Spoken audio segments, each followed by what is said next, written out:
For hardworking single moms, life often comes to a boil on weekday mornings.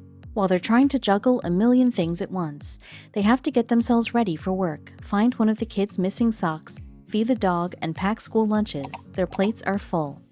So when single mother Josette Duran's son asked her to start packing him 2 lunches, she had a lot of questions. What could he possibly need 2 lunches for? She wasn't prepared for the truth behind her son's request and the incredible meeting it would lead to. Josette Duran and her son Dylan happily reside in Albuquerque, New Mexico. Her 8th grader was as kind and compassionate as they come, and Josette was proud to have raised him that way. Dylan was the furthest thing from a problem child, especially considering what a wonderful young man Dylan was turning out to be. Josette was more than happy to make his school lunches every morning. They usually consisted of a sandwich, a bag of chips, a drink, and a fruit. It should have been more than enough to eat. But then, just a week into the 2016 school year, Dylan had a peculiar request regarding his school lunches. He asked his mom if she could start packing 2 lunches. Josette's mind immediately started racing. Did her lunches not pack enough of a punch? "Why, are you not getting full? What's going on?" the single mom pried. "No, I'm getting full, but I want to take one for my friend," Dylan replied. Josette couldn't help but scratch her head in confusion. See, Dylan started noticing that one of his classmates would come in with hardly any food for lunchtime, usually just a measly fruit cup. Dylan would put 2 and 2 together, figuring that the boy's family couldn't afford to send him to school with a sufficient lunch. "I was homeless a few years ago. I know how hard it is to ask for help. You get ashamed and feel embarrassed," Josie told Today. So when Dylan told her about the boy at school, her empathy kicked in. She remembered it being a dark time, as her and Dylan isolated themselves from friends and family members because we didn't want anyone to know what was going on with us. They weren't themselves. Thinking back to those days was painful for the Duran duo. However, Josette and Dylan didn't let their negative experiences bring them down, rather lift them up as well as others up. "I was taught if you can't be nice, then you be extra nicer. And I've always raised my son to be that way. I've always taught him to be kind and help others," explained Josette. Dylan undoubtedly picked up on everything his strong mama taught him. So Josette didn't hesitate to help out the boy and his family, who all remain anonymous.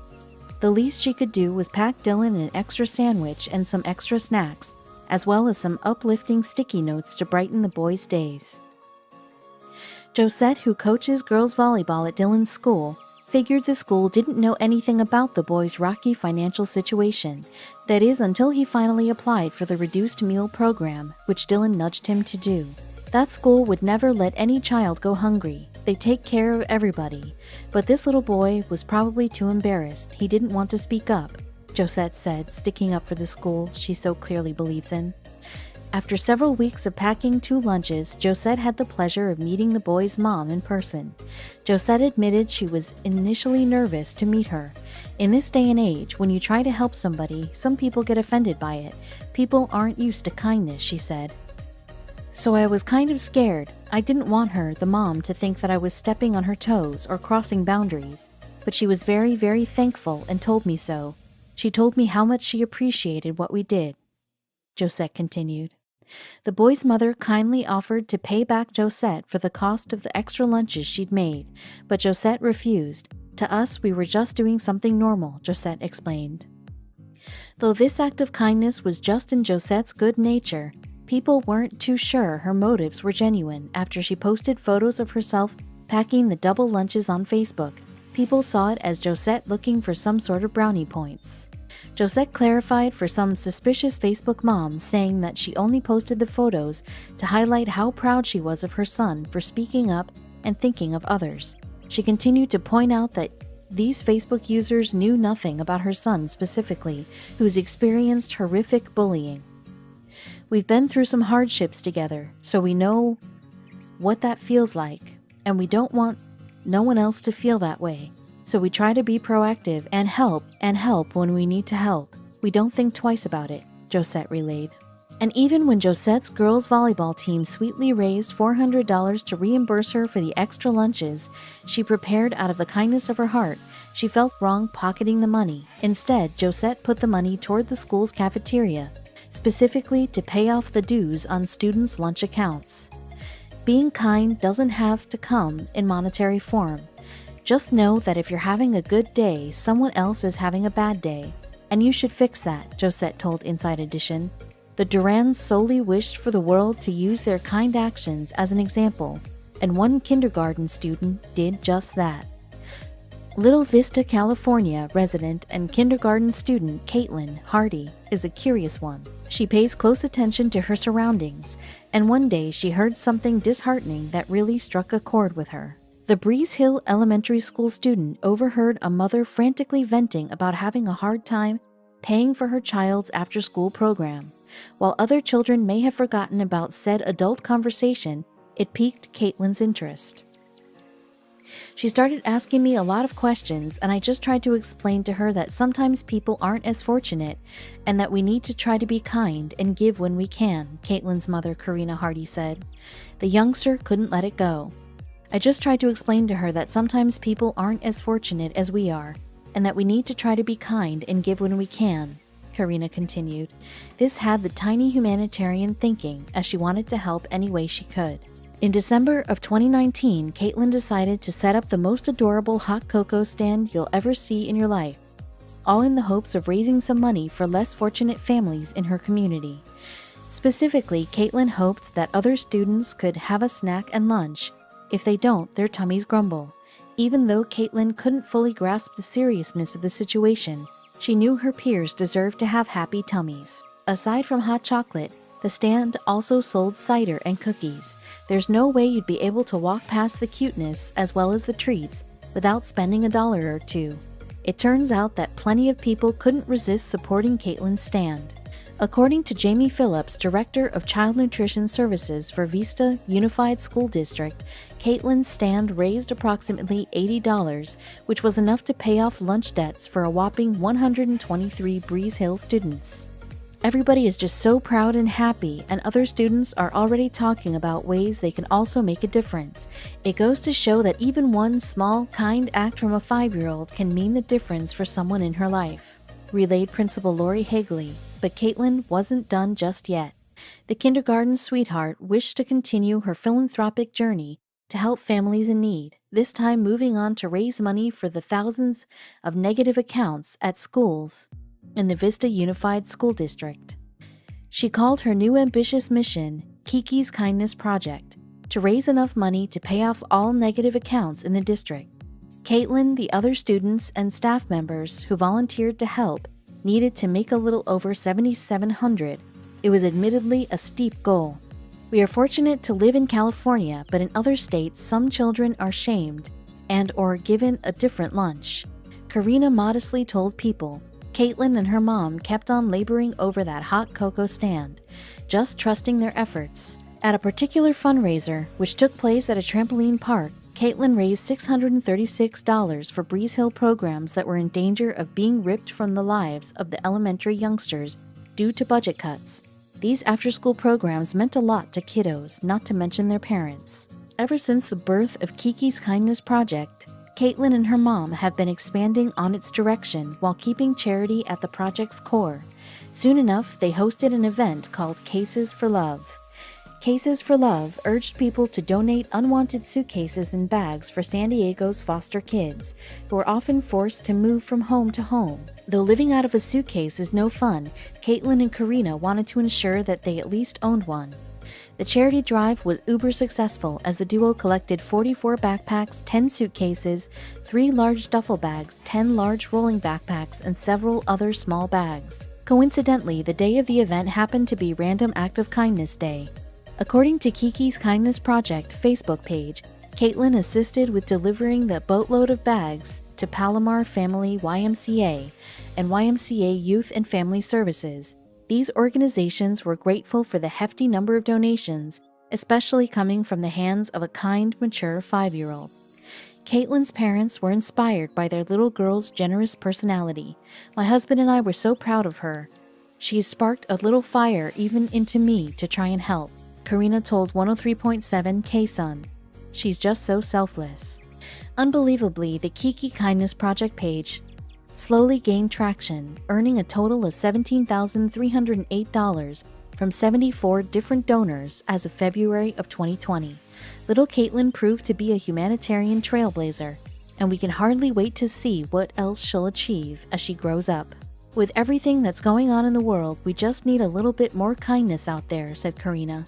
She's not wrong, and more times than not, said kindness comes from the hearts of children, especially when they've experienced misfortune themselves, just like Caitlin Hardy. Little Adie Bryan was a gift. Jeff and Julie Bryan had a flood of happiness rush at them on the day their daughter Addie was born. That unbridled joy that day didn't last long, however. Addie almost didn't make it. The moment they laid eyes on Addie, the Bryans saw something was wrong. Their baby had hip dysplasia, a clubbed foot, and 2 knees that bent backwards. With a rare case of Larsen syndrome, the doctors doubted she'd ever walk.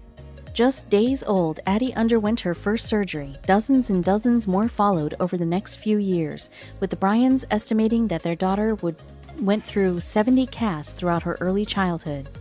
The Bryans placed their full faith in the staff of Texas Scottish Rite Hospital, located near their home in Dallas. Over the years, it built a sterling reputation for treating orthopedic conditions, particularly in children. After years of medical intervention, there still wasn't assurance that Addie would be able to lead a normal childhood. But amid all the darkness, the Bryans still clung tightly to a glimmer of hope. One member especially. By the time she reached 7 years old, Addie didn't see herself as any different from other kids. She made the best of everything despite her situation. Soon her results began to impress everyone around her. Though her legs still retained a slightly bent shape, Addie's range of movement grew by leaps and bounds. Before long, she started to spend more time zipping around on her scooter than cooped up in the hospital. And that wasn't all. She could even run. Everyone understood that she had come an incredibly long way from her troubled infancy. There was no doubt about Addie's good fortune, but something started to nag at her. With her 8th birthday party approaching, Addie knew she was incredibly lucky. Thanks to the folks at Scottish Rite Hospital, she could run, walk, and jump wherever she wanted. Addie only hoped every other kid could do the same.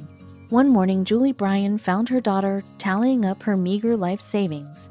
Addie shocked her by saying that she wasn't just doing this for fun. She was looking to make a donation. Addie wanted to make a real difference for the Scottish Rite Hospital in the form of a donation. Her mom suggested that she open a lemonade stand with a couple friends to raise more money. But ultimately, that tactic only raised $60. So knowing she needed to get more aggressive, she grabbed a marker and some poster board and drew up a sign requesting donations for the hospital. Then she ran out to the street corner in hopes of collecting a fortune. Despite the sweltering Texas heat, Addie had an easy time standing on the corner once she saw the contributions rolling in. Neighbors and complete strangers alike seemed happy to help out, even if it was with just a few dollars. After a couple months, Addie had built up a nice pile of money. Still, she was really looking to make a big fundraising leap in the final weeks before her birthday. Addie thought she could expand her operations beyond the street corner. Addie and her parents reached out to a local restaurant called the Cotton Patch Cafe. They agreed to hold a charity event, and Addie went all out.